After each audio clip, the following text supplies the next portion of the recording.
नमस्कार, मैं हूं पूजा सिंह और आप देख रहे हैं हमारा अपना उत्तराखंड का ये खास बुलेटिन। चलिए बुलेटिन की शुरुआत करेंगे आज की कुछ खास बड़ी खबरों के साथ। उत्तराखंड के मुख्यमंत्री पुष्कर सिंह धामी ने एक पेड़ मां के नाम अभियान के तहत पर्यावरण संरक्षण का संकल्प दोहराया। साथ ही उन्होंने इस अभियान के माध्यम से लोगों से पर्यावरण की रक्षा करने और अधिक से अधिक पेड़ लगाने की अपील भी की है। साथ ही मुख्यमंत्री ने कहा कि यह अभियान राज्य के हर वर्ग के लिए एक खुशहाली और जिम्मेदारी का भी आपको बताते चलिए। साथ ही उन्होंने कहा कि पर्यावरण को बचाने के लिए सक्रिय रूप से कदम उठाए गए और भविष्य में पीढ़ियों के लिए एक हरा भरा उत्तराखंड छोड़ेंगे।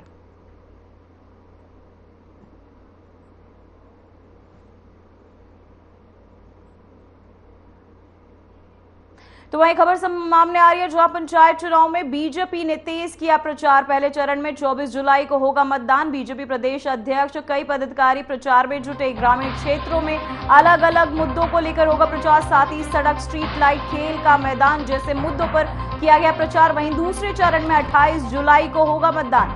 वहीं आपको बताते चले दूसरे चरण में 28 जुलाई को मतदान होगा। साथ ही पंचायत चुनाव में बीजेपी ने अपना प्रचार तेज कर दिया है। साथ ही पहले चरण में 24 जुलाई को यह मतदान होना है, जहां बीजेपी प्रदेश अध्यक्ष कई पदाधिकारी प्रचार में मौजूद रहे। तो वहीं जोरों शोरों से प्रचार किया जा रहा है। साथ ही आपको बताते चले कि पंचायत चुनाव में बीजेपी ने अपना प्रचार तेज कर दिया है। पहले चरण के लिए 24 जुलाई को मतदान होगा, जहां प्रदेश अध्यक्ष और कई पदाधिकारी प्रचार में जुड़े रहे।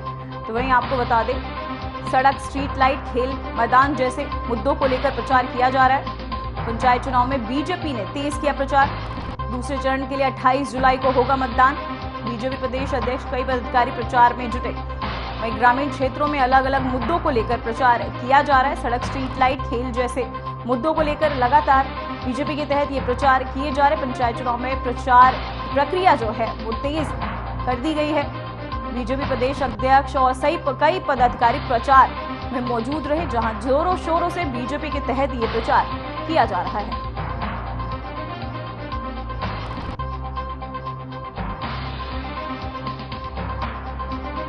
वहीं बीजेपी अध्यक्ष और कई पदाधिकारी प्रचार में जुड़े हैं, जहां ग्रामीण क्षेत्रों में अलग अलग मुद्दों को लेकर प्रचार किया जा रहा है। जहां सड़क, स्ट्रीट लाइट और खेल के मैदान जैसे कई मुद्दों को लेकर प्रचार किया जा रहा है। पंचायत चुनाव में बीजेपी ने अपना प्रचार जो है वो तेज कर दिया है। कई पदाधिकारी भी इस प्रचार में जुट चुके हैं। साथ ही लगातार प्रचार की प्रक्रिया अब तेज कर दी गई है। पंचायत चुनाव में बीजेपी ने तेज की अपनी प्रचार की प्रक्रिया। दूसरे चरण के लिए 28 जुलाई को होगा मतदान। बीजेपी प्रदेश अध्यक्ष और कई पदाधिकारी मिलकर कर रहे हैं जोरों शोरों से प्रचार। सड़क, स्ट्रीट लाइट, खेल जैसे कई अहम मुद्दों के साथ बीजेपी अपने प्रचार को तेज करती हुई, जहां दूसरे चरण के लिए 28 जुलाई को मतदान होना है।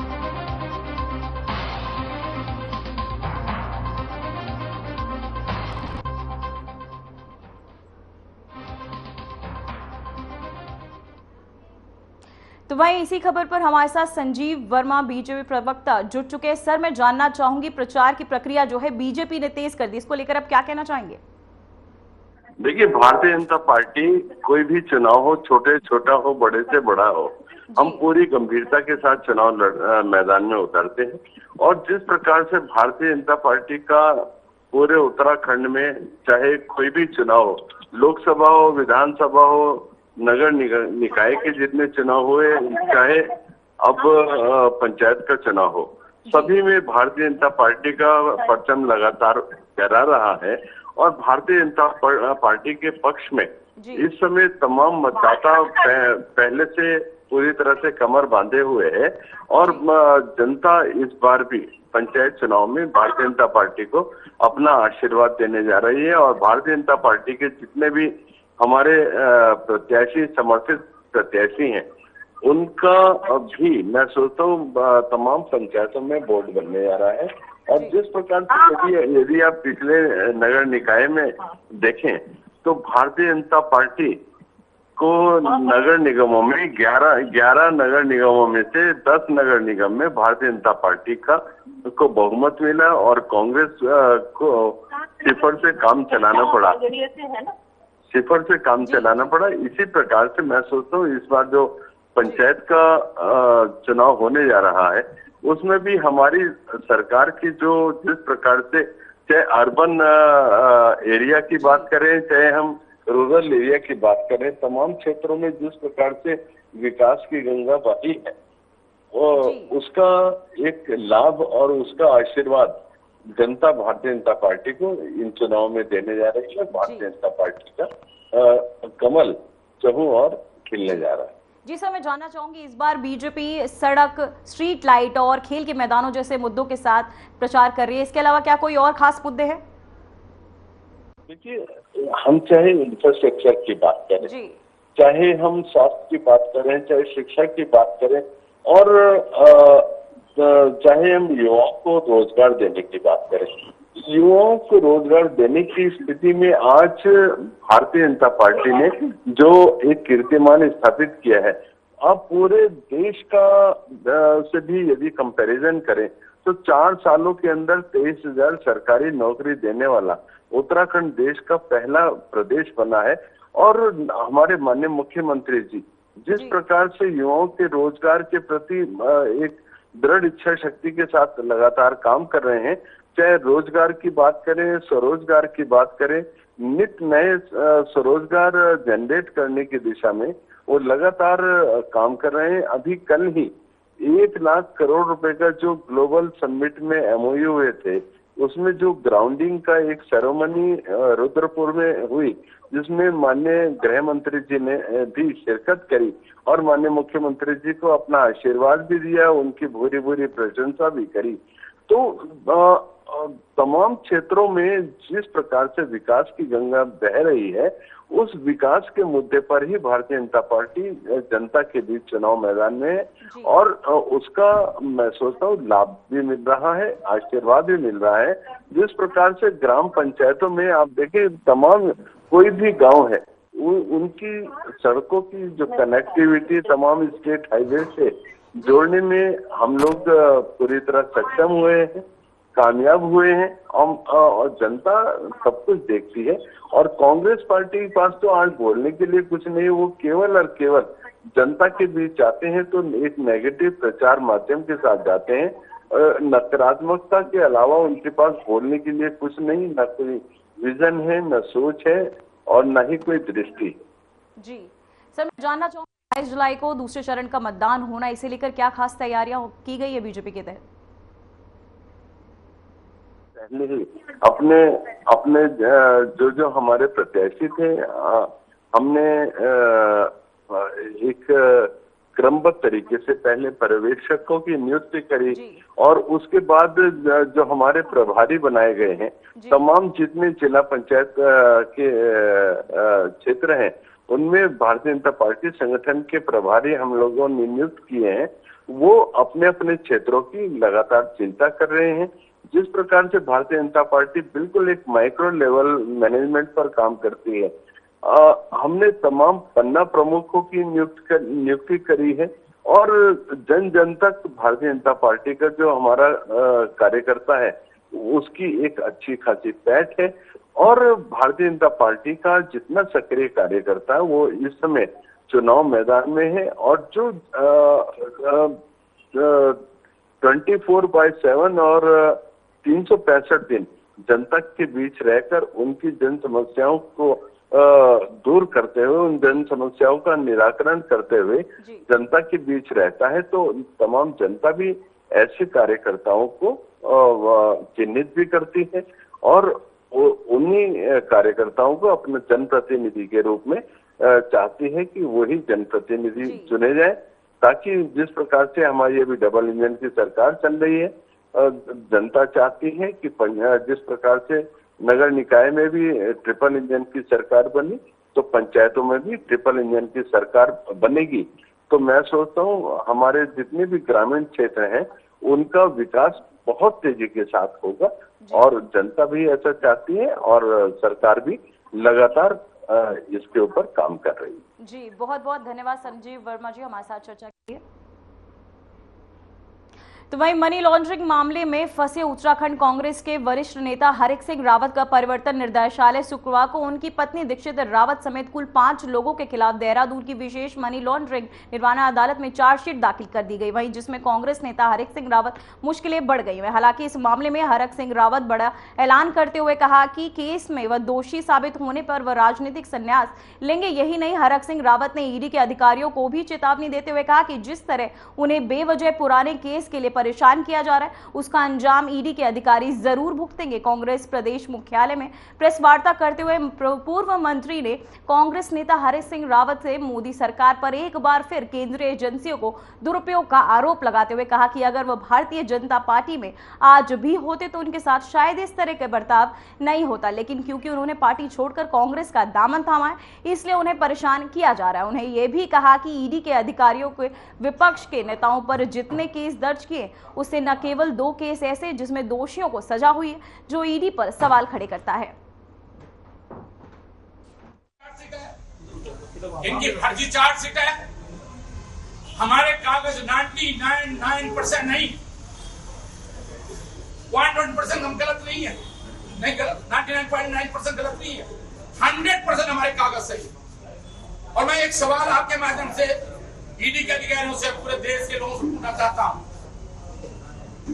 जो जमीनों के बारे में, सिविल के बारे में जिनको नॉलेज है कि कोई जमीन खरीदेगा 12 साल का रिकॉर्ड देगा, 30 साल का रिकॉर्ड देगा। हमारे पास 50 साल का रिकॉर्ड है जिसमें हमने जमीन खरीदी। दूसरा, हेरा फेरी तब होती कि हमने जमीन पहले खरीदी, जमीन बाद में खरीदी होती। पहले सुसरा रानी के नाम पर वो जमीन एज ए राजस्व मंत्री अपना प्रभाव का इस्तेमाल करके उसके नाम पर जमीन चढ़ाई होती और तब हमने जमीन खरीदी होती। मैंने चार्जशीट, इनके फर्जी चार्जशीट है, इनकी फर्जी। इसी खबर पर तमाम जानकारी के साथ हमारे साथ आशीष डोभाल। आशीष, मैं जानना चाहूंगी हरिक सिंह रावत पर आरोप है मनी लॉन्ड्रिंग को लेकर, इसे लेकर आप क्या कहना चाहेंगे? जी पूजा, समय समय पे जब जब हरिक सिंह रावत चुनाव के उत्तराखंड में टाइम आता है तो हरिक सिंह रावत के खिलाफ कहीं न कहीं ईडी जो है फ्रंट फुट पर आकर उनके खिलाफ तमाम जो है मामले दर्ज करती रही है। और एक और नया मामला जो अभी हाल ही में उन्होंने दर्ज किया है, 5 लोगों के खिलाफ हरिक सिंह रावत और उनकी पत्नी दीप्ति रावत समेत 5 लोगों के खिलाफ विशेष मनी लॉन्ड्रिंग निवारण अदालत में चार्जशीट दाखिल की है।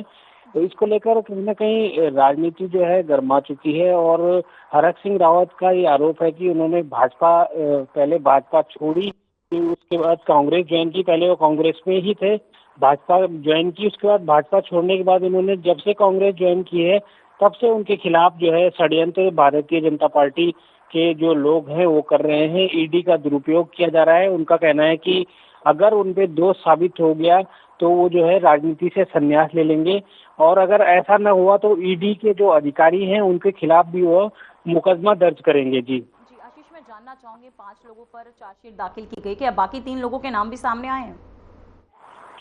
जी बिल्कुल, 3 लोगों के औरों के नाम भी सामने हैं। वो हरिक सिंह रावत के ही करीबी है। एक उनका उस टाइम पीआरओ रह चुके हैं और 2 अन्य लोग हैं जो हरिक सिंह रावत के ही करीबी हैं। तो कहीं ना कहीं हरिक सिंह रावत को टारगेट करके जो है बार बार जो है ईडी इस मामले को तूल दे रही है। जो सहसपुर के शंकरपुर इलाके में एक जमीन है, 101 बीघा जमीन इन्होंने खरीदी थी और इनकी पत्नी दीप्ति रावत के नाम वो जमीन खरीदी गई है। और कहीं ना कहीं जो आरोप लग रहे हैं उनको हरिक सिंह रावत निराधार बता रहे हैं कि 2002 में उन्होंने वो जमीन खरीद ली थी। अब इस मामले में क्यों जांच बैठाई जा रही है और जब जब चुनाव का समय आता है तब तब भाजपा भारतीय जनता पार्टी ऐसे करती रही है। जी जानना चाहूंगी कि विपक्ष की और किन किन विपक्ष के नेताओं की और प्रतिक्रिया आई है इस खबर को लेकर? जी बिल्कुल, इसे लेकर भारतीय जनता पार्टी मुखर रही है, समय समय पर आरोप लगाती रही है हरिक सिंह रावत पर और जो प्रदेश अध्यक्ष हैं वो भी हमलावर रहे हैं भाजपा के और अन्य नेताओं ने भी कहीं न कहीं इस मामले में जो है अपना बयान दिया है। जी बहुत बहुत धन्यवाद आशीष आपकी तमाम जानकारी के लिए। तो वहीं देहरादून से इस वक्त की बड़ी खबर सामने आ रही है, जहां पंचायत चुनाव में कांग्रेस का जोरदार प्रचार, सीनियर पदाधिकारियों ने कमान संभाली, ग्रामीण क्षेत्रों में प्रचार हुए तेज, सीनियर नेताओं का घर घर प्रचार। तो वहीं आपको बताते चले कांग्रेस ने भी अब अपना प्रचार शुरू कर दिया है, जहां सीनियर पदाधिकारियों ने और साथ ही ग्रामीण क्षेत्रों के प्रचार भी अब तेज हो चुके हैं। वहीं सीनियर नेताओं का भी घर घर जाकर प्रचार शुरू कर दिया है। जहां आपको बता दें देहरादून से इस वक्त ये बड़ी खबर जो है वो सामने आ रही है, जहां आपको बता दें कि पंचायत चुनाव को लेकर अब कांग्रेस ने भी अपना प्रचार जो है तेज कर दिया, साथ ही सीनियर पदाधिकारियों ने भी प्रचार में अब आपको बताते चले घर घर जाकर जो है प्रचार शुरू कर दिए हैं। साथ ही देहरादून से ये बड़ी खबर जो है पंचायत चुनाव को लेकर सामने आ रही है, जहां कांग्रेस का ये जोरदार प्रचार शुरू हो चुका है। सीनियर पदाधिकारियों ने अब कमान जो है संभाल लिए, ग्रामीण क्षेत्रों में प्रचार अब तेज हो चुका है। सीनियर नेताओं ने अब प्रचार को लेकर कमान संभाली, साथ ही प्रचार को लेकर सभी अहम मुद्दों पर अब ध्यान केंद्रित किया जा रहा है। साथ ही प्रचार को जोरों शोरों से अब शुरू कर दिया गया है कांग्रेस के तहत। साथ ही ग्रामीण क्षेत्रों में भी जो प्रचार है वो तेज हो चुका है। सीनियर नेताओं का घर घर जाकर प्रचार से लेकर आपको बताते चले कांग्रेस का ये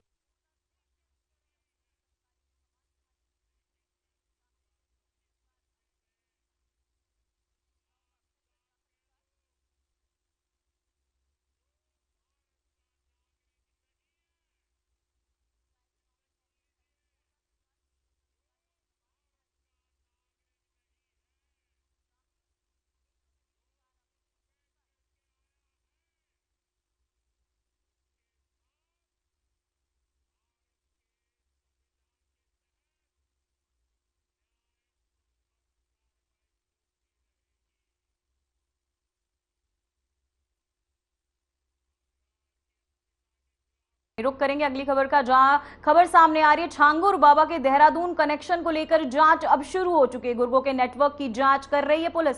5 आरोपियों के खिलाफ दर्ज हो चुका है केस। पुलिस यूपी के बाद एक्शन में देहरादून पुलिस अब आ चुकी है। तो वहीं अब यूपी पुलिस के बाद देहरादून पुलिस छांगुर बाबा केस को लेकर अब एक्शन में आ चुकी है। गुर्गों के नेटवर्क की जांच जो है अब कर रही है पुलिस। साथ ही 5 आरोपियों के खिलाफ दर्ज हो चुका है केस। वहीं यूपी पुलिस के बाद अब एक्शन में है देहरादून पुलिस।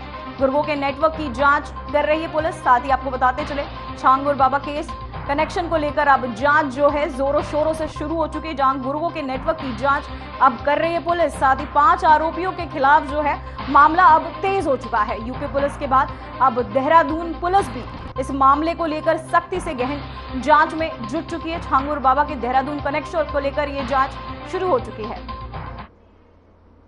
तो वहीं देहरादून उत्तरकाशी में हुए हेलीकॉप्टर क्रैश मामले में एयरक्राफ्ट एक्सीडेंट इन्वेस्टिगेशन ब्यूरो ने प्रारंभिक रिपोर्ट जारी कर दी है। रिपोर्ट में यह खुलासा हुआ है कि हेलीकॉप्टर की ब्लेड केबल के टकराने के कारण यह हादसा हुआ था। इस दुर्घटना में पायलट सहित 6 लोगों की मौत हो गई है, जबकि एक यात्री गंभीर रूप से घायल हुआ। यह हादसा गगननागी के पास हुआ, जहां जब हेलीकॉप्टर श्रद्धालुओं को गंगोत्री धाम ले जा रहा था। वहीं आपको बताते चले हेलीकॉप्टर क्रैश का यह मामला जो है एक बार फिर से सामने आया है, जहां श्रद्धालु जा रहे थे गंगोत्री धाम, जिसके बीच में ये हादसा हुआ है।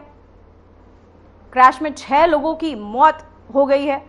वहीं केबल ब्लेड के टकराने से यह हादसा, जहां श्रद्धालु जा रहे थे गंगोत्री धाम, जिसके चलते ये हादसा उस वक्त हुआ जब श्रद्धालु गंगोत्री धाम के लिए रवाना हुए। वहीं केबल ब्लेड के टकराने से यह हादसा बताया जा रहा हुआ है। तो वहीं प्लेन क्रैश में 6 लोगों की मौत हो गई। श्रद्धालु गंगोत्री धाम के लिए जा रहे थे। तो वहीं हरिद्वार कांवड़ मेला में उमड़ रही भीड़ को देखते हुए पुलिस प्रशासन पूरी तरह अलर्ट मोड पर है। एसपी ट्रैफिक जितेंद्र मेहरा ने खुद सड़कों पर उतरकर ट्रैफिक व्यवस्था को मजबूत करने का जिम्मा संभाला। उन्होंने मौके पर जाकर विभिन्न मार्गों का निरीक्षण किया और पुलिस कर्मियों को दिशा निर्देश भी दिए। वहीं एसपी ट्रैफिक खुद यातायात को नियंत्रित करते हुए देखे गए, जहां प्रशासन की ये कोशिश है कि श्रद्धालुओं को किसी भी प्रकार की असुविधा न हो, और इसलिए बड़े अधिकारियों की फील्ड में एक्टिव मोड में रखा गया है। तो वहीं आपको बताते चले कांवड़ यात्रा को लेकर अब पुलिस अलर्ट मोड पर है। एसपी ने खुद ट्रैफिक का ये मोर्चा संभाला ताकि श्रद्धालुओं को, कांवड़ियों को किसी भी प्रकार की अव्यवस्था ना हो। साथ ही आपको बताते चले पुलिस कर्मियों को भी कई दिशा निर्देश जो है वो दिए गए हैं।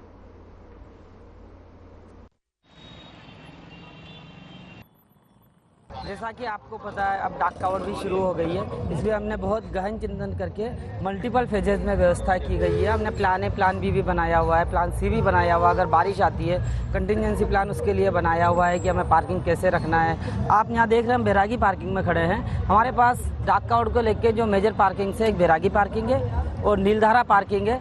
उसके अलावा हमारे पास चमगादड़ टापू पार्किंग है, पंदीप पार्किंग है। ब्रीदिंग स्पेस के लिए हमने लालजी वाला और बाकी पार्किंग भी रख रखी है। बैरागी के लिए हमने डाइवर्जन किया हुआ है, नगला इमरती से डाइवर्जन करते हैं। सारी गाड़ियाँ लक्सर होते हुए, खानपुर लक्सर होते हुए SMT राय से यहाँ आती है।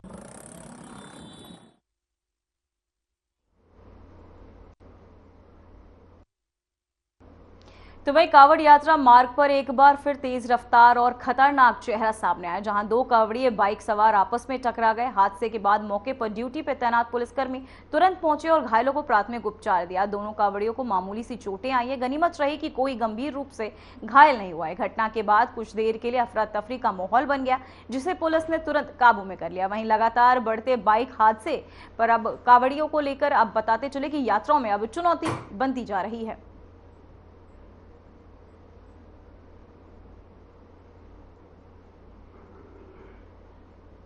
तो वह देहरादून जिलाधिकारी सवीन बंसल का चक्राता दौरा, जहां चक्राता क्षेत्र की जीवन रेखा सड़कों के लिए एक वरदान साबित हो रही है। वर्षों से जटिल बने जरेट भूस्खलन जोन का स्थायी समाधान अब संभव हो सका है। साथ ही डीएम ने ग्राउंड जीरो से लौटते ही आपदा अधिनियम के साथ ही विशेष शक्तियों का प्रयोग करते हुए मौके पर ही आदेश जारी कर दिए। वहीं 1200 मीटर ऊंचे और 180 मीटर चौड़े इस भूस्खलन क्षेत्र में लगातार पहाड़ी दरकती रहती है, जिससे चक्राता की कनेक्टिविटी बार बार बाधित होती रही है। अब डीएम ने स्लोप स्टेबलाइजेशन कार्य की अनुमति दे दी है और लोनिफ को डीपीआर तैयार करने के निर्देश भी जारी कर दिए हैं। अपने दौरे के दौरान डीएम ने न केवल सड़क बल्कि स्वास्थ्य और शिक्षा से जुड़े कई अहम मुद्दों पर भी ऑन द स्पॉट निर्णय लिए। वहीं उन्होंने धवेरा और हैया बैंड मार्ग वहीं सुधारीकरण के लिए भी आपदा मद के त्वरित धनराशि स्वीकृति देने के आदेश दिए। वहीं डीएम सवीन बंसल का ये दौरा वर्षों से लटके पांचों और सुलझाने के जमीनी समाधान देने वाला कदम साबित हो रहा है। देखिए, हमारा जानसर बाबर क्षेत्र का बहुत बड़ा कंट्रीब्यूशन है हमारे देहरादून ज़िले के लिए भी, हमारे राज्य में कल्चर का, स्टेट बिल्डिंग का, इकोनॉमी में, कल्चर में और जो सोसाइटी का निर्माण है, बहुत सारे एस्पेक्ट्स यहाँ से एमिनेट करते हैं। तो ये किसी भी प्रकार से यहाँ पर रियलाइजेशन नहीं आना चाहिए कि they are cut off from the main stream और they are at a disadvantage in any aspect. In fact honourable CM के निर्देश ये रहते हैं कि जो हमारे दूरदराज के एरियाज़ हैं, अंतिम बुजुर्ग महिला बच्चे हैं, उन तक हमारी योजनाएं, हमारी स्कीम्स, हमारे लाभ, चाहे वो कैपिटल इन्वेस्टमेंट प्रोजेक्ट्स के रूप में है, चाहे सोशल स्कीम्स के रूप में है, वो सबसे पहले पहुंचने चाहिए। फिलहाल खबरों में बस इतना ही। मुझे दीजिए इजाजत। नमस्कार।